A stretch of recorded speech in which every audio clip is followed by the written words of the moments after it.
Adaptation in plant of snowy reason.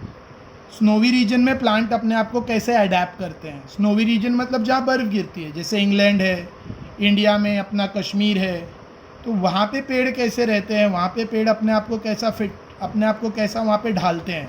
Adaptation मतलब वो माहौल में ढलना, तो वो एनवायरनमेंट में प्लांट अपने आप को कैसा अडेप्ट करते हैं। देखो यहाँ पे एक पिक्चर दिया है, दिस इज़ पाइन ट्री और डिओडर ट्री। आपने क्रिसमस ट्री तो देखा ही होगा, रियल नहीं तो फिर क्रिसमस ट्री। तो क्रिसमस ट्री का जो प्लांट है, या ये पाइन ट्री है या डिओडर है, ठीक है, इनके सारे पत्ते ना कोनिकल रहते हैं, नोकीले। इनका शेप ही ऐसा रहता है, ट्रायंगल शेप, नोकीला शेप रहेगा, ठीक है। स्टेम बहुत मजबूत, ब्रांच जो बीडल स्टेम है ना वो बहुत स्ट्रॉन्ग रहता है, और इसका शेप ऐसा रहता है। क्यों ऐसा? ताकि बर्फ़ इस पर जमा ना हो। जो बार बार बर्फ़ गिरती है, ठीक है, स्नो गिरता है, वो इसकी लीव्स पर, इसकी टहनियों पर रुके नहीं, वरना इसकी टहनियाँ दब जाएगी और फोटोसिंथेसिस नहीं हो पाएगा। तो इसके लिए ये कंटिन्यूस, इसका शेप ही ऐसा हो जाता है ताकि स्नो गिरे नहीं, और गिरते ही मतलब स्नो जब भी गिरे इस पर ज़्यादा रुके नहीं और नीचे स्लिप हो जाए। Alright, in what way are sloping branches useful to the plant in snowy region. इनके ब्रांचेस देखो ऐसे स्लोप में रहते हैं, ढलान वाले ब्रांचेस रहते हैं, ऐसे नहीं रहेंगे, स्लोप वाले रहते हैं। देखो फॉरेस्ट के लीव्स ऐसे, ब्रांचेस ऐसे रहते हैं, स्ट्रेट रहेंगे या अपवर्ड रहेंगे। इनके ब्रांचेस नीचे की तरफ रहते हैं, स्लोप वाले, ढलान वाले। तो क्यों यूजफुल रहते हैं इनके जो स्लोपिंग ब्रांचेस है। Plants of snowy region mainly include conifers like deodars and pine.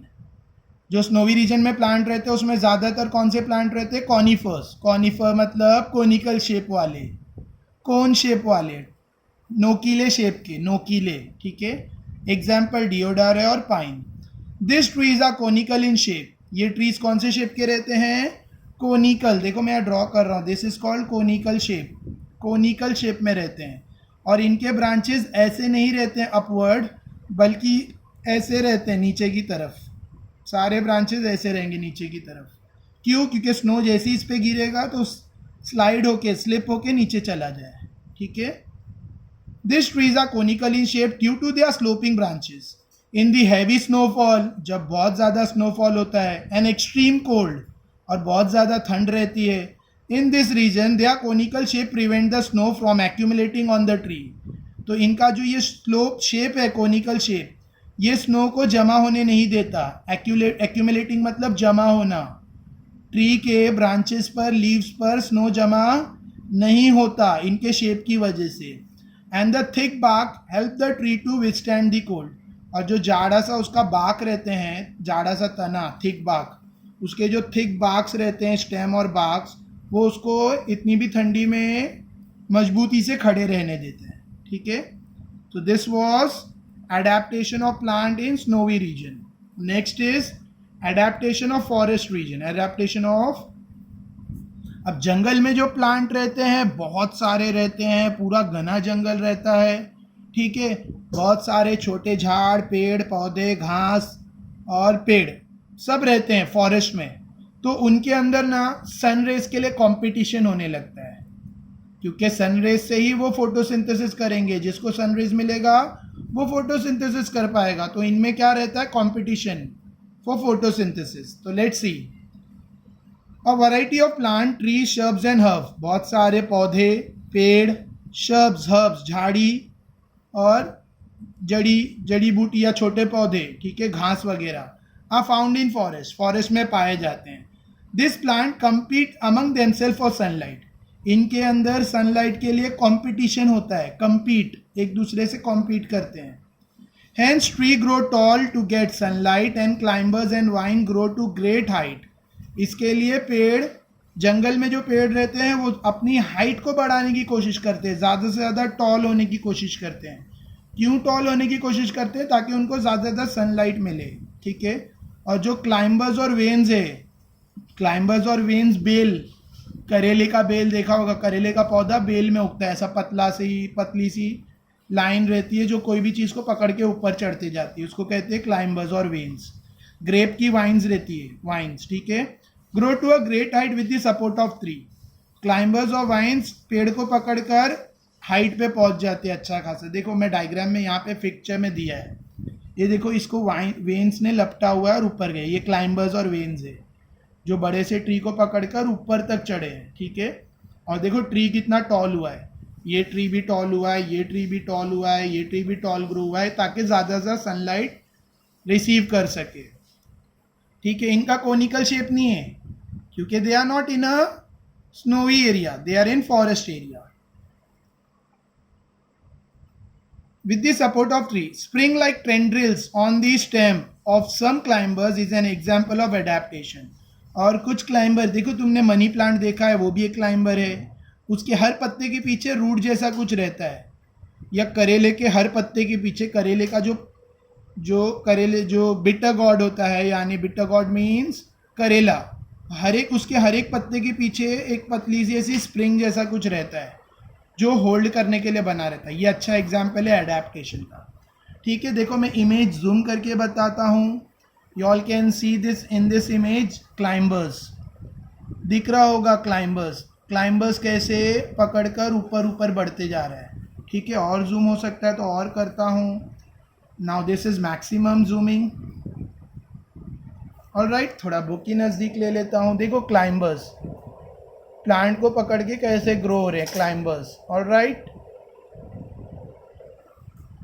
I hope समझा।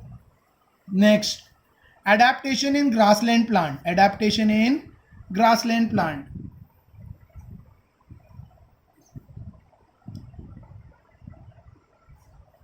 Adaptation in grassland plant. Diverse type of bushes and grasses are found in grassland. अलग अलग टाइप की झाड़ी और घास पाए जाते हैं ग्रासलैंड में। Fibrous root of grasses prevent soil erosion. देखो जो ग्रासलैंड रहता है वो बड़े से मैदान रहते हैं जिसमें सिर्फ घास उगती है, बड़े से चटियल मैदान होते हैं, मतलब उसमें कोई ट्री व्री नहीं रहता है, सिर्फ छोटे पौधे, छोटी झाड़ी और घास रहती है, ठीक है। अब उसमें जो ग्रास के रूट्स रहते हैं वो सॉइल को पकड़ के रखते हैं, उससे सॉइल इरोजन नहीं होता। Forest in the equatorial region are dense. और जो फॉरेस्ट, जो जंगल है इक्वेटोरियल रीजन में, वो बहुत घने होते हैं जो ग्रासलैंड फॉरेस्ट रहते हैं। Animal like tiger, elephant, dears can remain hidden in this grasses. इतने बड़े बड़े ग्रास रहते हैं कि टाइगर, एलिफेंट, डियर ये सब उसमें छुप के रह सकते हैं। However grasses in cold region are very short. ये तो इक्वेटोरियल रीजन का मतलब फॉरेस्ट के घास का हुआ। और जो ग्रास कोल्ड रीजन में है जहाँ बर्फ़ गिरता है वहाँ पे जो ग्रास रहते हैं वो कैसे रहते हैं, बहुत शॉर्ट रहते हैं, ज़्यादा लेंथी नहीं रहते हैं। जंगल में जो ग्रास रहते हैं बहुत टॉल रहते हैं, इतने टॉल रहते हैं कि एलिफेंट भी उसमें छुप सकता है। लेकिन जो कोल्ड रीजन में ग्रासेस रहते हैं शॉर्ट रहते हैं। Animal like rabbits are found in such grass. Vast meadows are found in hilly areas as well as spring, ठीक है। अब ये जो छोटे ग्रास रहते हैं उसमें कौन से एनिमल पाए जाते हैं, रैबिट जैसे, रैबिट, रैट एक्सेट्रा, मोल। और जो बड़े बड़े घास के मैदान, मेडाउज मीन्स घास के मैदान, ये हिली एरियाज में पाए जाते हैं, प्लेन्स में, ठीक है। Next, observe and discuss. ये तुम्हें ऑब्जर्व करके डिस्कस करना है तो मैं डायरेक्ट डिस्कस कर लेता हूँ। तुमने पोटैटो का प्लांट शायद नहीं देखा होगा, लेकिन याद रखो पोटैटो ज़मीन के अंदर उगता है। फिर सेंगदाना है, ग्राउंड नट, ज़मीन के अंदर उगता है, ठीक है। फिर वाटर हाइसेंट है, अलोई है, एकाकिया है। अब इनका हिंदी नाम नहीं बता सकते, मतलब तुमने प्लांट देखा ही नहीं। कैरेट देखा होगा, गाजर ज़मीन के अंदर उगता है। ऑनियन, वो प्याज, कांदा, बीटरूट, बिटर गॉड, ये सब ज़मीन के अंदर उगते हैं, ठीक है। ग्रेप्स, वाइन, बिटर गॉड और ग्रेप वाइन्स ये ज़मीन के अंदर नहीं उगते हैं। बिटर गॉड तो करेले को कहते हैं, करेला जो कड़वा होता है। ग्रेप वाइन्स अंगूर को कहते हैं, ठीक है, अंगूर की बेल। And other plant in your surrounding. इधर कह रहे हैं कि तुमने अपने सराउंडिंग में ऐसा प्लांट देखे होंगे। एलो देखा होगा, एलोवेरा का प्लांट, एलो मीन्स एलोवेरा का प्लांट। एकाकिया देखा होगा, एकाकिया ही कहते हैं। और वाटर हाइसेंट ये शायद देखा होगा, जो पानी में बहुत उगता है। हमारे एरिया में तालाब है, वहाँ पे वाटर हाइसेंट पाया जाता है, मतलब हर 6 महीने में पूरा तालाब ग्रीन हो जाता है क्योंकि वाटर हाइसेंट उसको कवर कर लेते हैं। हमारे कुरला एरिया में है, तो जहाँ तालाब वगैरह है वहाँ शायद वाटर हाइसेंट देखने को मिले। Most of the plant are encroach in the ground are autotrophic. देखो प्लांट जो ग्राउंड पे पाए जाते हैं ज़्यादातर सारे क्या रहते हैं, ऑटोट्रॉपिक ही रहते हैं। ऑटोट्रॉपिक मैं कल भी बता चुका हूँ, the plant which prepare their own food. जो पौधे अपना खुद फूड प्रिपेयर करते हैं, दूसरे पौधों पर नहीं डिपेंड करते, आर कॉल्ड ऑटोट्रॉपिक। लेकिन कुछ पौधे ऐसे हैं जो खुद का फूड प्रिपेयर नहीं करते हैं, दूसरे प्लांट से फूड छीन कर खाते हैं, दूसरे प्लांट का फूड एब्जॉर्ब करते हैं या दूसरे प्लांट के थ्रू फूड एब्जॉर्ब करते हैं। दे आर कॉल्ड हेट्रोट्रॉप और पैरासाइट, पैरासाइटिक प्लांट। कुछ प्लांट ऐसे हैं, मोस्टली सारे ग्रीन प्लांट ऑटोट्रॉपिक रहते हैं, लेकिन कुछ प्लांट ऐसे हैं जिनके अंदर लीव्स नहीं रहती है या फिर जिनके अंदर ग्रीन पार्टिकल क्लोरोफिल नहीं रहता है, तो वो प्लांट भी ज़िंदगी गुजारने के लिए क्या करते हैं, दूसरे प्लांट के से न्यूट्रिएंट्स लेते हैं। ठीक है, एग्जाम्पल दिया है डोडर प्लांट। डोडर प्लांट देखो यहाँ फोटो दिया है, ये ग्रीन कोई और प्लांट है, लेकिन ये जो येलो येलो दिख रहा है, ये जो येलो वायर जैसा कुछ दिख रहा है, ये डोडर प्लांट है। ये डोडर प्लांट दूसरे प्लांट के ऊपर उगता है और अपनी जड़ें दूसरे प्लांट के अंदर घुसा देता है, और वो दूसरे प्लांट में अपनी जड़ों को घुसाकर दूसरे प्लांट से पानी चूसता है, दूसरे प्लांट से न्यूट्रिएंट चूसता है। न्यूट्रिएंट मतलब प्लांट को जो लगता है खाने पीने के लिए। जैसे देखो हम लोग को न्यूट्रिएंट क्या लगता है, कार्बोहाइड्रेट और प्रोटीन, विटामिन, फैट, ये हमें लगता है, मतलब हमारी खाने में ये सब चीज़ें रहती है। हम लोग जो चावल दाल चपाटी भात वात खाते हैं वो सब उसमें क्या रहता है, कार्बोहाइड्रेट रहता है, प्रोटीन रहता है, विटामिन रहता है, फैट रहता है। उसी तरह से प्लांट का पेट किससे भरता है, फॉस्फोरस से, नाइट्रोजन से और पोटेशियम से। नाइट्रोजन, फॉस्फोरस, पोटेशियम, इसको कहते हैं प्लांट न्यूट्रिएंट्स, प्लांट को चाहिए खाने के लिए। ठीक है, तो ये प्लांट को न्यूट्रिएंट्स के लिए क्या करना पड़ता है, दूसरे प्लांट में अपनी जड़ें गाड़कर ये न्यूट्रिएंट एब्जॉर्ब करता है, वाटर एब्जॉर्ब करता है। ठीक है, और दूसरे प्लांट से डायरेक्ट स्टार्च ले लेता है। अब ये जैसे ये ग्रीन प्लांट है, इसने फोटोसिंथेसिस करके कार्बोहाइड्रेट बनाया, तो ये प्लांट क्या करेगा, अपनी जड़ें इसमें डाल देगा और इसका कार्बोहाइड्रेट डायरेक्ट एब्जॉर्ब कर लेगा। ठीक है, आई होप समझा। मतलब ये अपना जो फूड है, क्योंकि ये ऑटोट्रॉपिक नहीं है, ये पैरासाइट है, ये फोटोसिंथेसिस नहीं करता। ये जो येलो येलो रिंग दिख रही है, लाइंस, येलो वायर टाइप, ये एक प्लांट है। ठीक है, और ये ऑटोट्रॉपिक नहीं है, ये खुद फोटोसिंथेसिस करके अपना फूड प्रिपेयर नहीं करता है। तो ये क्या करता है, दूसरे प्लांट जो फोटोसिंथेसिस करके स्टार्च प्रोड्यूस करते हैं, ये डायरेक्टली उनके अंदर अपनी जड़ें गाड़ता है और उनका डायरेक्ट स्टार्च एब्जॉर्ब कर लेता है, मतलब उनका जो फूड स्टफ है वो ले लेता है। ठीक है, इसको कहते हैं parasite. Mosquito is a parasite क्योंकि वो हमारा खून पीता है। ठीक है, एग्जाम्पल दिया, सरों में जो जुएँ रहती है, सरों में, बालों में जो मोस्टली गर्ल्स के जो सरों में जुएँ रहती है, वो उनका खून एब्जॉर्ब करती है, तो दे आर पैरासाइट। मैं पैरासाइट बता रहा हूँ क्या है, example. So however plant like dodders, डोडा का दूसरा नाम है cuscuta, a parasite. The plant body of डोडा consist of yellow wire like stream, yellow wire like stream, yellow wire जैसे धागे जैसी है, stem. It is leafless and cannot perform photosynthesis, उसमें पत्ते नहीं रहते हैं और वो फोटोसिंथेसिस नहीं कर पाता। However it has haustorial, haustorial मतलब चूसने वाला, सकिंग, हॉस्टोरियल रूट, उसके पास हॉस्टोरियल जड़ें रहती है जिससे वो एब्जॉर्ब करता है न्यूट्रिएंट फ्रॉम होस्ट प्लांट, जिससे वो न्यूट्रिएंट चूसता है, एब्जॉर्ब करता है शिकारी पौधे से, host plant. This root penetrates up to the conducting vessel of the host plant to absorb water and food. और ये कंडक्टिंग प्लांट की ये कंडक्टिंग वेसल्स, जो भी शिकार किया हुआ पौधा है जिस पे ये हमला करता है, ठीक है, डोडर, वो प्लांट की कंडक्टिंग वेसल तक अपनी जड़ों को पहुंचा देता है और उससे वाटर और फूड एब्जॉर्ब करता है। ठीक है, होस्ट मतलब शिकार। नेक्स्ट फंगी, फंगस सुना होगा, फंगी भी के अंदर भी क्लोरोफिल नहीं रहता है, ये भी फोटोसिंथेसिस नहीं करते हैं। फंगी मोस्टली डेड बॉडीज़ पर, डेड चीज़ों पर रहती है, डेड वुड पार्टिकल्स, डेड या फिर कोई भी फूड स्टफ जैसे ब्रेड हो, रोटी हो, चपाती हो या लेदर मटेरियल हो, उस पर फंगी आ जाती है। घर में मैट है, वो वाली मैट नहीं, ग्रास मैट है, ठीक है, या कोई भी डेड प्लांट्स पड़ा है तो उसके ऊपर फंगी उग जाएगी। ठीक है, fungi do not have chlorophyll and can not perform photosynthesis. Fungi के अंदर क्लोरोफिल नहीं रहता है, इसके लिए वो भी फोटोसिंथेसिस नहीं करते.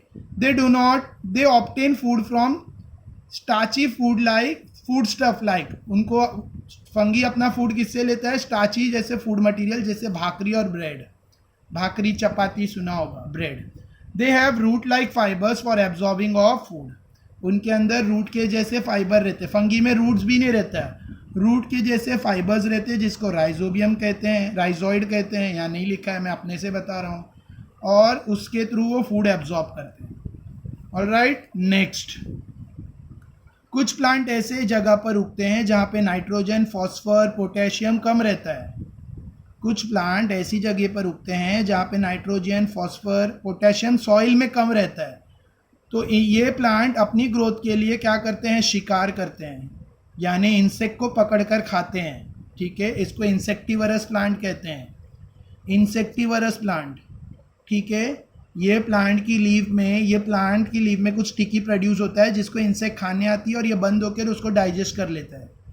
लिजार्ड तक को डाइजेस्ट करते हुए देखा गया है. लिजार्ड, कोई भी ऑर्गेनिज्म इसमें आएगा वो उसको पकड़ के हजम कर लेता है, क्योंकि उसको नाइट्रोजन, फॉस्फोरस और पोटेशियम सॉइल से नहीं मिलता, क्योंकि सॉइल में उसकी कमी रहती है. Plant need nitrogen, phosphorus and potassium for growth. Plant that grows in soil which is deficient in nitrogen. Plant जो ऐसी सॉइल पे उग रहा है जहाँ पे कमी है, डेफिशिएंट मतलब कमी है नाइट्रोजन की. एग्जाम्पल प्लांट का नाम दिया, एग्जाम्पल ड्रोसेरा, सनड्यूबी कहते हैं, Venus fly trap, pitcher plant etcetera. Fulfil their need of nitrogen bye consuming insect. ये प्लांट क्या करते हैं? किसका शिकार करते हैं? इंसेक्ट को खाते हैं. Adaptation are seen in this plant which serves to attract insect and hold them captive. इनके अंदर ऐसा अडेप्टेशन हो गया है कि वो इंसेक्ट को अपनी तरफ अट्रैक्ट करते हैं और जब इंसेक्ट आती है तो वो उनको पकड़ लेते हैं, यानी धीरे धीरे करके लीव्स बंद होती है और इंसेक्ट अंदर फंस जाती है. मैं वीडियो के एंड में एक और वीडियो अटैच करूँगा इंसेक्टिवरस प्लांट का, तो पूरा वीडियो देखना है. ठीक है, ऑलराइट. आई होप यहाँ तक टॉपिक समझा. पेज नंबर 4 मैंने यहाँ तक कंप्लीट किया है. एनिमल, एडेप्टेशन ऑफ एनिमल मैं नेक्स्ट वीडियो में कंटिन्यू करूँगा. ओके, सो 7th स्टैंडर्ड अभी तक जितना भी हुआ उस पर क्वेश्चन आंसर्स प्रिपेयर करो. Alright, thank you. और चैनल को लाइक, सब्सक्राइब एक्सेट्रा एक्सेट्रा करो. ठीक है, लाइक करो, सब्सक्राइब करो, बेल आइकन प्रेस करो ताकि नोटिफिकेशन आता रहे, और शेयर करो with all your friends, with all your 7th standard friends. Thank you.